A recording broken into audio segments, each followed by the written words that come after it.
Hello, and thank you for joining us. This is No Soundbites Allowed, and I am your host, Michael Voss, Dragon of the Southern Tier.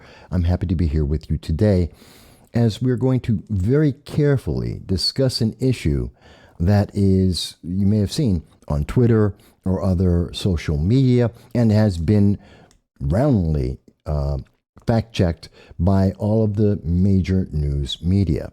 Now, we have to be very careful here because YouTube, with its censorship and with all social media and their touchiness about the subject of the pandemic, we want to be very clear at the beginning that we are not making a recommendation for or against any vaccine or any kind of treatment. We are not making a medical recommendation about the pandemic. What we are stating is what has been published in the news, and we are commenting on that. If you have a question about the pandemic, speak to your medical professional and discuss your private, personal medical history with them for what is best for you. We don't need to know, and it is not our business. That is your private information. With that said, what's going on? Well, actually, before we get started with that, let's mention that if this is the first time that you are seeing our channel, we do long-form political commentary, and we welcome you and thank you for joining us today. Every Sunday at 2:30 p.m. Eastern Standard Time, we do a live stream. We reach out on YouTube, Facebook, Twitter, DLive, basically all the social media that the internet overlords will allow, and they don't always, to be able to speak with you from anywhere in the world, to take your chats, your text, and your phone calls to discuss the issues that affect us all. And we do so because we believe in the First Amendment, free speech, for everyone in the world, because it is an inalienable right. And we want you to celebrate that, even if your government, even if the internet overlords do not agree. So we ask you to join us every Sunday at 2:30 p.m. Eastern Standard Time to speak live with us here. So back to the issue of today and the concern. On August 13th, you may have been on the internet and you may have seen several comments and statements that are quite troubling. We were recently just speaking about one of them in particular is Arnold Schwarzenegger, the former governor of California and, of course, a world-renowned actor. Mr. Schwarzenegger recently had made the statement, I believe it was August 9th, that if you are, and I want to find this here, to quote, you are a schmuck for not wearing a mask, which is only part of what he said. And he also believed that, and he stated very clearly, this is Arnold Schwarzenegger who said, screw your freedom. So Mr. Schwarzenegger had taken the position earlier to publicly come out and state that he believes that your freedom is not as important as his freedom, and that if you, because of your personal views, decide not to get vaccinated, then it is an assault on his personal freedom to be vaccinated, and he found issue with that. And in fact, he doubled down on that position, like many celebrities and entertainers and even politicians across this nation, when he came out on August 13th and stated that Americans are really this selfish and angry after his rant against the anti-vax, anti-mask Americans. And he believes that he may have gone overboard a little bit. So that kind of gives you an understanding of the nature of the environment right now. It is very hostile. As we addressed in a previous video, on Reddit, you will see 50,000 responses, most of them very negative, towards individuals who have made a personal decision about the vaccine. Now, whether you agree with that or not is not the question today. But it is the environment that we are in. And many politicians and many countries have been looking around and realizing, even with this animosity, this division, there have been many protests in France against the vaccine passports, in England against the vaccine passports, and some of the other regulations going to the pandemic. But many people have been looking towards Australia and some of its actions. In particular, there is, back on January 15th of 2021, Australia considers new COVID quarantine strategy, and that strategy was an outback isolation. This is from the Wall Street Journal. And Australia has relied on one of the world's most aggressive quarantine programs to keep the pandemic at bay. Now, one leader wants to go further by housing returned travelers in outback camps far from cities as new COVID variants threaten the country's success. We see that was followed up, and Australia received a lot of praise, as we see in this article from a contributor for Forbes magazine. What can we learn from Australia's pandemic response, which was on, this was published on March 24th of 2014.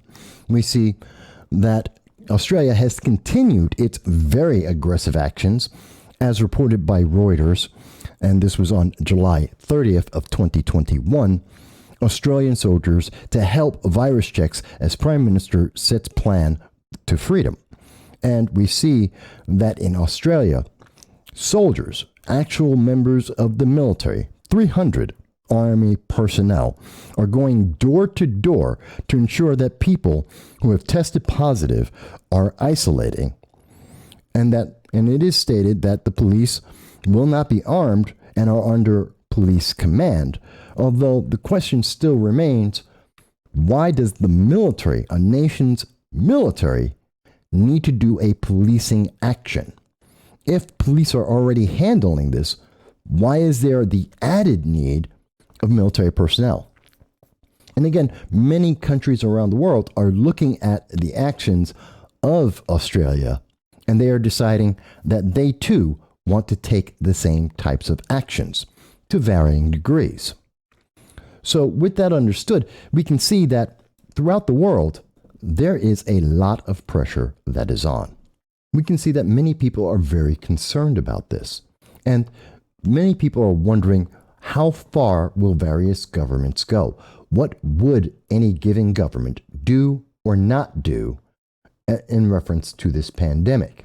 And that brings us to the CDC and what you may have seen on August 13th. And that is, on August 13th, as reported in Twitter, amongst other news sources, there was a CDC document circulating on social media that detailed a pandemic measure for people in, quote, humanitarian settings, end quote. And this was fact-checked.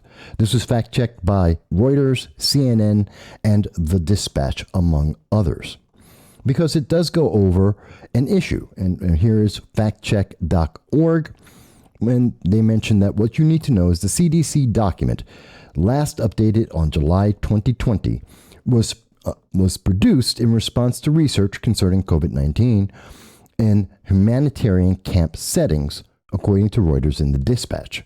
Claims on social media that the CDC document suggests placing high-risk individuals living outside of so-called humanitarian settings into camps are inaccurate and misinterpreted. So, what is the document they're actually talking about? Well, as we can see from the fact check, again, this is from factcheck.org, and this is their Science Check Digest, or SciCheck Digest, which is, as they disclose in the editor's note, SciCheck is made possible by a grant from the Robert Wood Johnson Foundation. The foundation has no control over factcheck.org's editorial decisions, and views expressed in their articles do not necessarily reflect the views of the foundation. So this is a company that does, in fact, get their finances, some of their funding, from individuals, the Robert Wood Johnson organization, Robert Wood Johnson Foundation. So in this article, we see that factcheck.org states that last year the CDC posted a document on its website reviewing so-called shielding approach for limiting numbers of severe pandemic cases in, quote, humanitarian settings, such as camps for displaced people. That's not exactly what the document says. Now, this is all up in the news. The reason why is because there was a comment from Candace Owens. And the popular commentator Candace Owens misconstrued the text of the document to falsely claim that the agency is considering putting high-risk Americans into camps. She states in part, no, this is not a joke, and yes, every single person who has made a reference to 1930s Germany is vindicated. This was on Instagram and Facebook, and many people responded to this. So this fact check goes on to factcheck.org goes on to say there in fact are no, quote, CDC virus camps, end quote, nor did the agency ever propose such a thing. The document, moreover, is from July 26 of 2020 during the Trump administration. Why does it matter that it was the Trump administration? I have no idea, because that is absolutely meaningless to the rest of it, unless we're to take that the reason why this did not go forward is because of the Trump administration.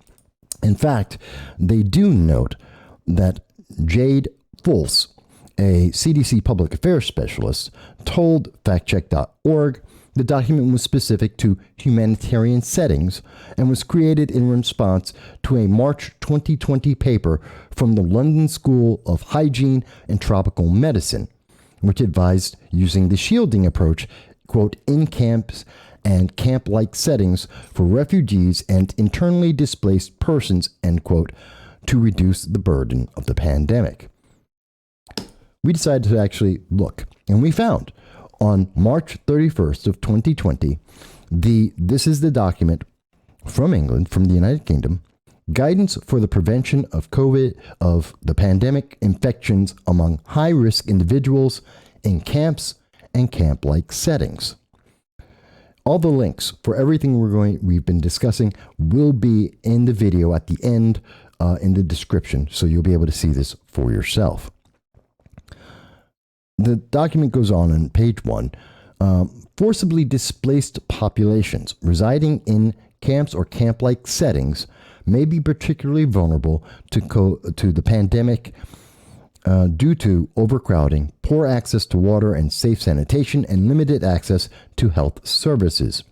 In the absence of control measures, camps and camp-like settings could experience very high attack rates and mortality. This would translate into an extremely large number of patients requiring intensive care over a short period of time, as suggested by modeling and the general principles. The targeted shielding approach aims to protect the most vulnerable from the pandemic by helping them to live in dignity, safely, and separately from the general population for an extended period of time until one of the following circumstances arises: sufficient hospitalization capacity, effective vaccines or therapeutic options, the pandemic affecting the camp population subsides due to control or depletion of susceptible people in the unshielded population. What we know is that on March 31st in 2020, in the United Kingdom, there was a paper that was put together to suggest that some people of risk should be separated from the general population under certain circumstances. And this was to be a shielding of these high-risk individuals separated from the general population until there is a way to deal with the pandemic. This is meant to be done passively or positively for the public. And again, this is in addressing forcibly displaced populations. Forcibly displaced. Now, what the CDC took from that document is that they decided to put out this, which was updated last on July 6, 2020, from the Center for Disease Control and Prevention. The interim operational considerations for implementing the shielding approach to prevent COVID-19 or pandemic infections in humanitarian settings. The interim operational considerations. That is neither an advocacy for, nor is it a denial of what was suggested by the United Kingdom.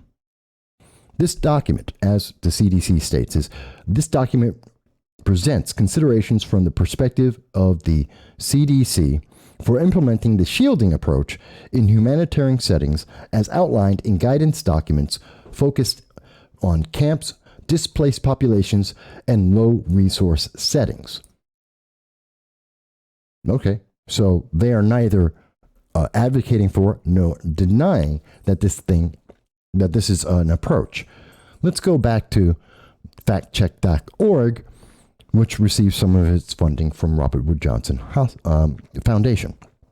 Going back to where we had left off, we see that Jade Fultz, a CDC public affairs specialist, states the paper, which notes that, quote, forcibly displaced populations may be particularly vulnerable to the pandemic due to overcrowding, poor access to safe water and sanitation, and limited access to health services, describes creating temporary, quote, green zones, end quote, for vulnerable individuals to, quote, limit, if not completely eliminate, contacts that may result in transmission between high-risk and low-risk individuals.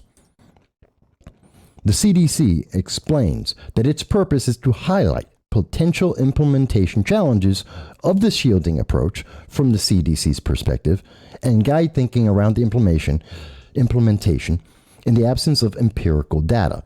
So without having anything to back this up, and this was done in July of 2020. So without evidence, without proof, without documentation of being able to prove anything, this is what the CD says they would theoretically think.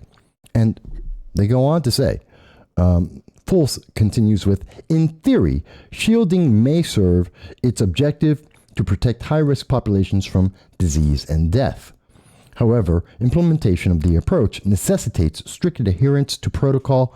Inadvertent introduction to the virus into a green zone may result in rapid transmission among the most vulnerable populations the approach is trying to protect. I'm going over all of this because I want to be very clear about what else this comparison to what we saw in New York State. And I want you to understand exactly what's going on here. The article, factcheck.org, says, far from endorsing this strategy, the agency, CDC, details multiple logistical and ethical problems with shielding as proposed in the UK paper. Well, that's not quite what they're doing here. See, they explain the shielding approach, and we are on the CDC's page. And they do explain the shielding approach aims to reduce the number of severe COVID pandemic cases by limiting contact between individuals at higher risk of developing the pandemic and the general population low risk. Okay. They're going through this, and they mention the summary of the shielding approach. How would it be done? At the household level, the neighborhood level, at the camp/sector level. They mentioned the considerations for this.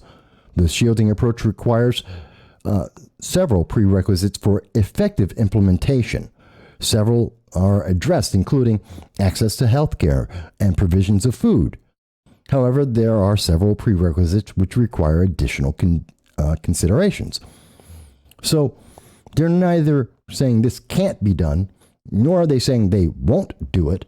They're saying this is how it gets done, which isn't quite what we're seeing from factcheck.org. They're saying, well, they didn't endorse this. They were saying it's not going to work. That's not what the CDC is saying. That isn't what is in the wording from the CDC. And so you can understand why there are many people who are troubled by this and have questions about this.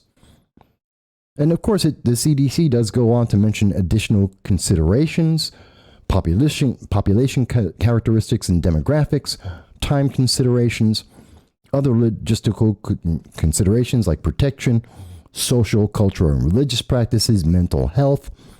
And they state in summary, the shielding approach is an ambitious undertaking which may prove effective in preventing the pandemic among high-risk populations if well managed. While the premise is based on mitigation strategies used in the United Kingdom, there is no empirical evidence whether this approach will increase, decrease, or have no effect on morbidity and mortality during the pandemic in various humanitarian settings. So they have neither said that this is good or bad. All the CDC did is say, this is how it can be done. Here's some of the problems associated with it, and it can be done. And it may or may not be effective, but it is ambitious. That's not what we hear from factcheck.org. That's not what's being told to the people. They mentioned that the CDC raises concerns that more people than expected in displacement camps might be considered high risk, further complicating execution of the approach. Well, that's true. They do go into that, but that's not something that they say prevents this from existing, that these camps, these humanitarian settings cannot be created. Fultz explained that the CDC weighed in on the shielding strategy because the agency sees it as part of its job for a global response to the pandemic. One way in which we support global partners is through interpretation and analysis of new data and science related to the pandemic. CDC advises careful review of these limitations and ethical issues before considering the use of shielding to prevent the pandemic. This review can help avoid negative consequences that could occur with the use of shielding. Well, that's not exactly what they said. So factcheck.org then surmises and comes with its own final determination that claims suggesting that the CDC is planning to isolate high-risk Americans are therefore entirely bogus. No, that's not true. That's not what the CDC says. That's not what's in their document. The shielding approach is intended to alleviate, this is from the CDC, the shielding approach is intended to alleviate stress on the healthcare system and circumvent negative economic consequences of long-term containment measures and lockdowns by protecting the most vulnerable.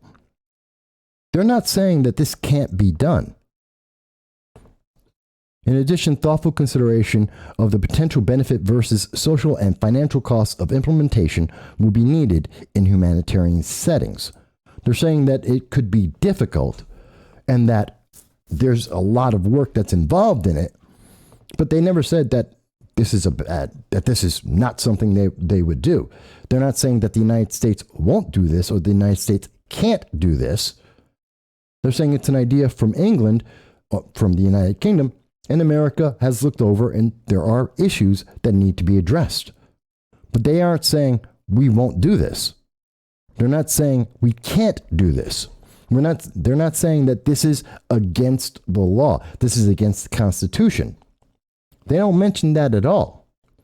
They're only looking at this similar to the way that they're looking at the approach of Australia, which has had some of the strongest quarantine strategies, including consideration of putting people in the outback, the desert of Australia, and using military soldiers to go and enforce isolations and quarantines along with police. It's kind of taking the same approach that Arnold Schwarzenegger did, saying that screw your freedom. The CDC didn't even consider anyone's freedom in this document. The question was never raised, people have a right to choose. People have a right to their medical privacy, and they have a right to how they want to have their health care taken care of. These are all implementations that are done without questioning whether or not an American citizen would volunteer for this, or even a British, even if British individuals have actually condoned this and that they have volunteered for this. This is something that is being done by the world.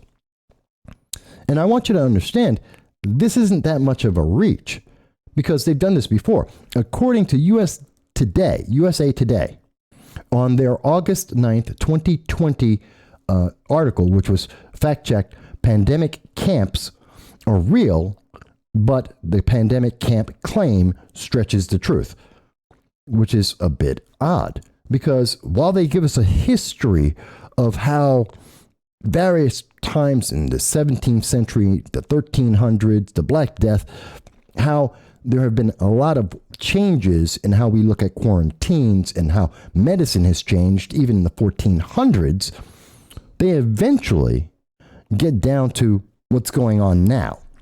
And the USA Today states, in response to the coronavirus outbreak, more quarantine sites were made available. In February, this is in 2020, the Department of Defense approved a request from the Department of Health and Human Services, which oversees the CDC, for possible use of military facilities to quarantine Americans returning from overseas, particularly evacuees from Wuhan, China, and passengers of the Grand Princess cruise ship. While 11 bases were approved at the time of the Daily Mail article cited in an Instagram post, this was later expanded to 15. But it's important to note that these quarantine sites were temporary and some were not even used, and no official CDC quarantine, and they were not official CDC quarantine stations. So the United States has created quarantine camps, and the United States has quarantined American citizens, whether that was through their voluntary or not, whether this voluntarily happened to the American citizens or not is not addressed. But it is stated that they did do this, that there were quarantine camps that were created, up to 15 of them, in the United States, and that Americans were quarantined. But to say that that was a pandemic camp, well, that's not true. That's not really true. Even though we had quarantine camps, they're not pandemic camps. Kind of odd wording there. Now we bring that all up to be able to address A416. This is a bill that came out of New York State, and it was introduced. It's been introduced since 2015, and it's a very troubling document that was presented to the New York State Assembly under Speaker Carl Hastie, presented by Assembly Member Perry. We want to tell you a little bit about that.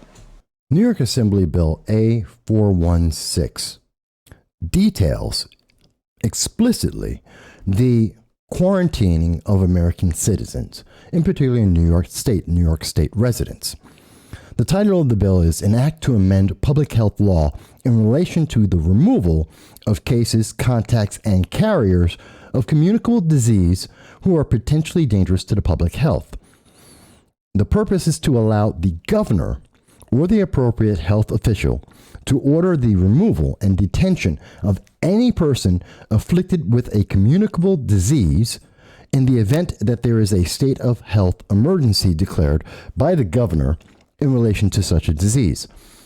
That should trouble people because it's very easy for any individual, such as former Governor Andrew Cuomo, who is less than reputable, as we have come to find out. An individual who sought power for power's sake. And that individual could use Bill A416 to enhance their power and to take down or disrupt anyone who would question that governor's viewpoint, their political preferences and their political ideology. And we spoke about that on January 3rd of 2021. And in fact, we said at the time, as you can see, this is from the New York State Assembly, and this is Bill A00416. introduced by Assemblyman Perry. And what this bill says, if you read through it, is that the government will be allowed to take you from your home and lock you up because Governor Cuomo thinks you are a health risk. Okay, so let's be very clear. And we are reading from the bill itself.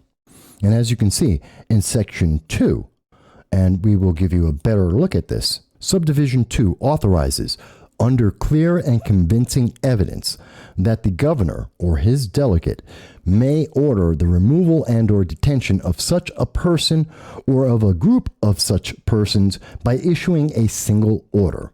The evidence should conclude that the health of others may be endangered by a case, contact, or carrier, or one of suspect of a communicable disease, and that after consultation with the commissioner may pose an imminent and significant threat to the public health, resulting in severe morbidity or mortality. Such persons or groups of people shall be detained in a medical facility or other appropriate facility designated by the governor or his delegate. This is what was proposed by the New York State Assembly. That sounds a heck of a lot like what we heard being stated online. That sounds a heck of a lot about the concerns people have about humanitarian settings. And it's something that's interesting because this bill, A416, has been around since 2015. Democrats have been pushing this issue over and over and over again for 6 years. It hasn't gone anywhere, but they keep attempting to do it. It's kind of like immigration and a path to citizenship. Every year, there's at least one Democrat that continues to push this idea. And now that they have control, it's starting to get action.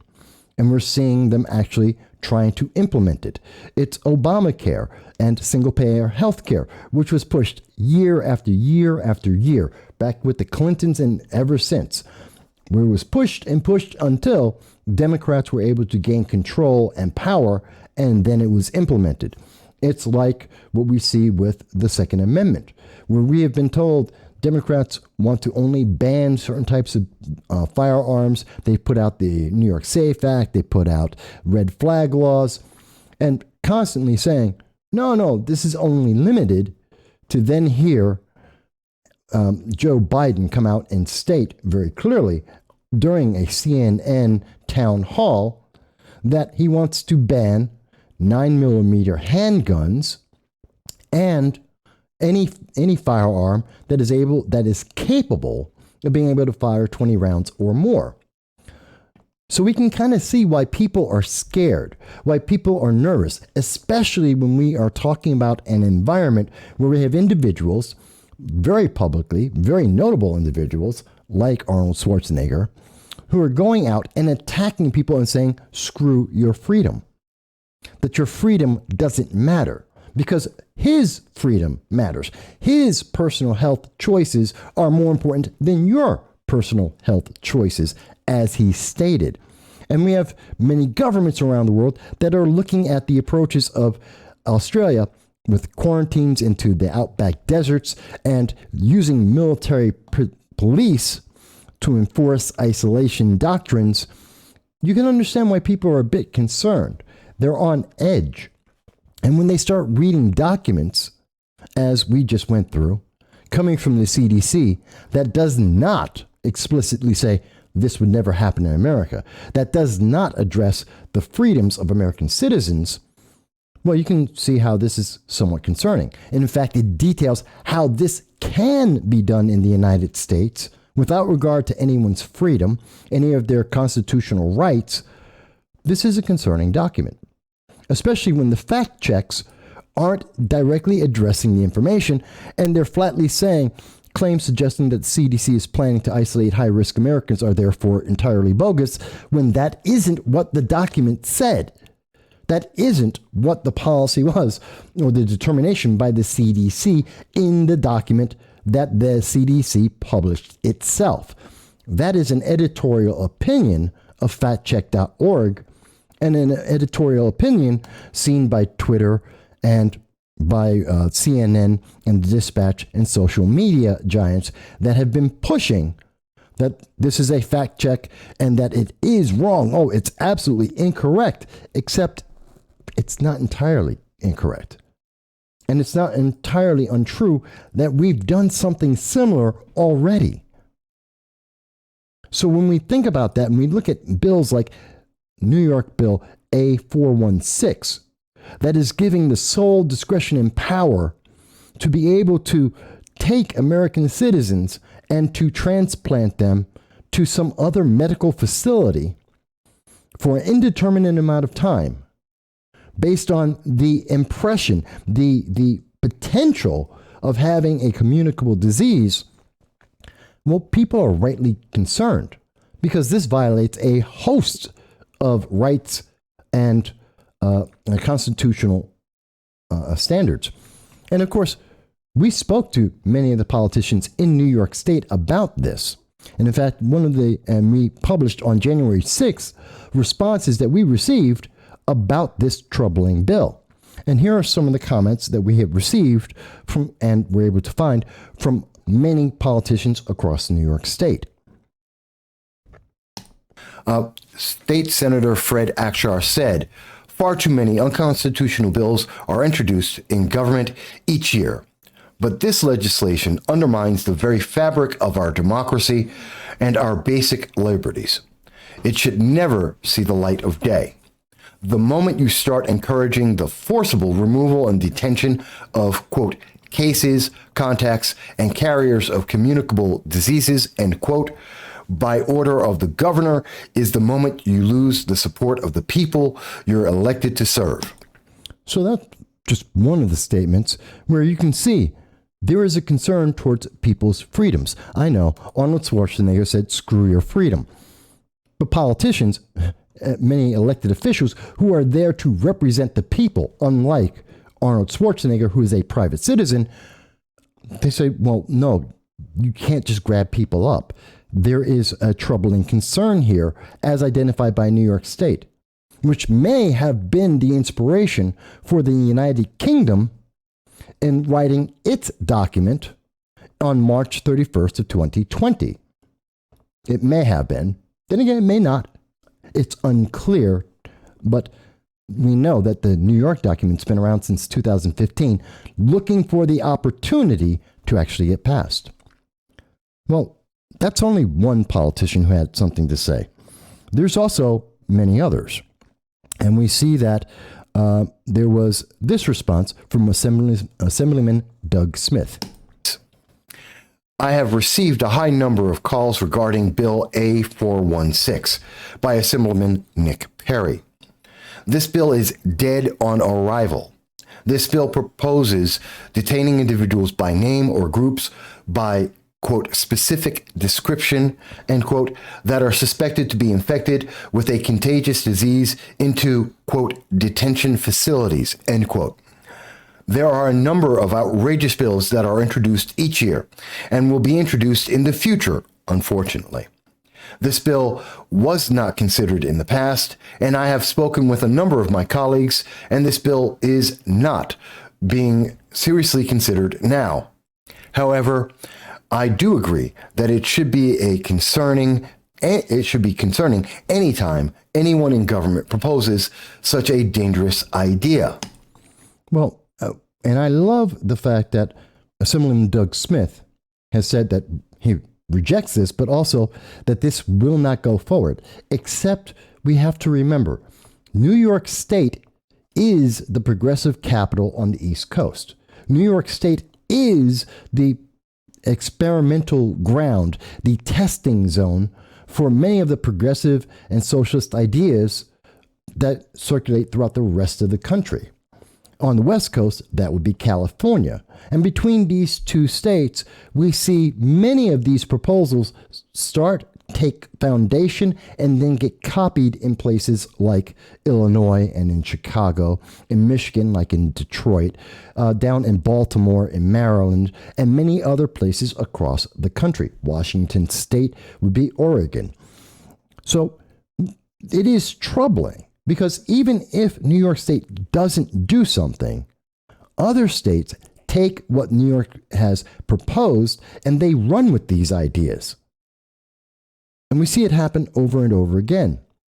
And we see that this bill, again, may have been, and we cannot confirm that, it may or may not have been an inspiration for the London School of Hygiene and Tropical Medicine.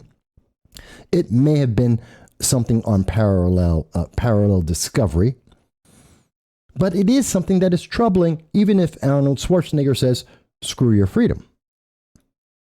But Assemblyman Doug Smith was not the only one to have a comment about this, because there's also further comments that were made, including from Democrats. And in particular, one Democrat we want to highlight is Assemblywoman Donna Lupardo, who said this. Thank you for your email. I hope you've been well. This Perry bill has been around since 2015, when it was first introduced as the Ebola virus posed a potential public health threat. The bill was not written in the context of the current COVID-19 pandemic. Nonetheless, I agree that the legislation would set a dangerous precedent, and it is definitely not something I would support. It currently does not have a Senate sponsor and was referred to the Assembly Health Committee with no other sponsors other than Mr. Perry. It has been this case every year since its initial introduction. There have been rumors circulating that we are planning to take this bill up for a vote as soon as this week. This is definitely not the case. In fact, I do not see this bill advancing out of committee under any circumstances. Sincerely, Assemblywoman Donna Lupardo. Now, we want to mention that Assemblywoman Lupardo was correct. The bill has not advanced at this moment. That doesn't mean it can't, doesn't mean it won't. And yes, it was created in reference to Ebola. But we're no longer in Ebola, and it continues to apply. But we are seeing other bills that are very, very similar. And we are seeing that the CDC is not denouncing this. It's coming up with operations and ideas very similar. And it's not saying we won't do that we won't violate Americans' rights and civil liberties. It doesn't say that it can't be done. It details how it gets done. Even as fact-checking organizations are saying, no, it's entirely bogus, the actual documents don't say that. And the fact that we have parts of our government that are identifying that they want to do this, that there are progressives that are seeking this out and have been seeking out for some time, should trouble people, especially as we have celebrities and politicians and former politicians coming out and saying, you don't get to choose. You don't get to have that freedom. Your freedoms no longer matter to them. They have it would seem, a moral obligation to take away your freedoms and your rights for their ideals. So to say that this could not happen is not correct. There was one final statement that we had received from Assemblyman John Salka, which is, here we go. And he stated at the time, Salka states, and I quote, "We cannot give the governor sole authority to detain someone as it is simply unconstitutional. I am deeply disappointed in my colleagues who are seeking to add to Governor Cuomo's numerous emergency powers. Now is not the time to introduce a bill like this, giving the governor even more power over the people. As I have said before, we must limit the governor's emergency powers, and the legislature must do its job by checking the power of the executive." Now, let's stop right there for a second. What we have identified is New York State, the progressive capital of the East Coast, has been suggesting for many years an idea that would remove Americans' civil liberties, their rights and their freedoms, that would cause them to be detained against their will because of the say-so of one executive, one elected Democrat. At the same time, we are seeing, even though everyone, all these politicians are telling us it won't happen, we won't let this go through, we do not accept this, and yet, at the same time, we have Joe Biden, who is actively deciding to violate the Supreme Court's actions and their statements, and is promoting a moratorium on the eviction crisis, even though it expressly violates what the Supreme Court has stated. He's doing this willfully. He knows that this will not pass in the Supreme Court, and he's trying to buy time. He has already said as much publicly, that he is buying time until October to be able to find another way to address this, no matter what the impact is to American citizens. So we have to wonder, when we see a Democratic, a progressive party in New York State, one of the capitals of progressivism in the nation, that is often copied in many of its actions across the rest of the United States, wherever Democrats have control, we're seeing that this idea, which has been presented by the CDC, how can we be confident that Joe Biden wouldn't do it? How do we know that the Democrats would oppose it? How do we know that even if they did oppose it, and he did this as an executive order, that it would still not happen? Because the moratorium was opposed, and the moratorium was struck down, was warned against by one of the equal branches of the United States government, and yet it is being done anyway, breaking the Constitution, breaking the balance of power in the United States. Why should we be confident? Especially when we have individuals like Arnold Schwarzenegger, like many in the news media, many of the individuals on Reddit and social media are telling us your freedoms don't matter. When we're watching fact-check organizations that are telling us our concerns and our fears and the documents we're reading, well, it's entirely bogus the way that you're seeing this. You know what? I don't see a whole lot of difference between what we see in Bill A416 and what we're seeing in the proposal by the CDC and their decision, their consideration of shielding and humanitarian settings. Now, the final thing to consider about that is, when we think about this, on August 9th of 2021, the CDC put out this following document: Operational Considerations for Community Isolation Centers for the Pandemic in Low-Resource Settings. Community Isolation Centers, or CICs, give people experiencing mild to moderate pandemic symptoms a safe place to isolate and can help conserve healthcare resources. So the CDC has put out a document on August 9th, which is worded slightly differently. Instead of using the wording of interim operational considerations for shielding and shielding pandemic infections in humanitarian settings, instead they're saying these are community isolation centers for COVID-19, for individuals that may be having mild and moderate symptoms.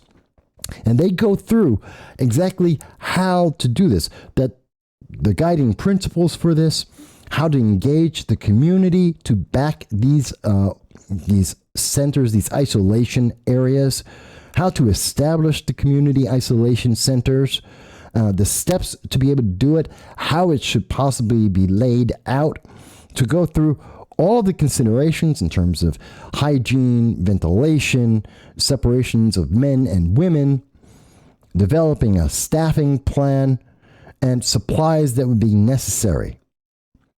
Essentially, the CDC has put out a document to tell us exactly how to isolate some Americans from other Americans. Now, to be fair, the Community Isolation Centers appears to be a document based on the idea of voluntary decisions by American citizens.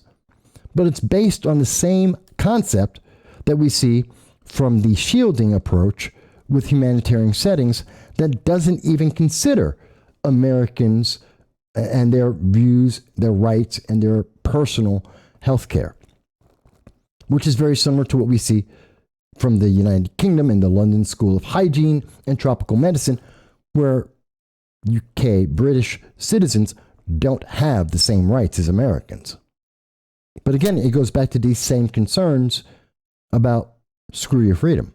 And how hard would it be for the community isolation centers to go from a generally voluntary situation for individuals with mild or moderate illnesses into the full-blown shielding and humanitarian settings that we saw described on July 26 of 2020, or even what we see in the provisions of New York Assembly Bill A416, where individuals have no choice and are removed to medical facilities because some politician said so, for as long as that politician deems it necessary. There are a lot of concerns here. And to see that fact-checking organizations, the social media, are outright dismissing this, even though there is evidence for concern, and that should be discussed amongst the American people. And politicians should be engaging with the American people to find out what they think, because we don't want to be, in America, we don't want to be like Australia. In America, we don't want to wake up one morning and find out that there are members of the army going door to door, checking on whether or not people are isolating and whether or not they have been tested positive.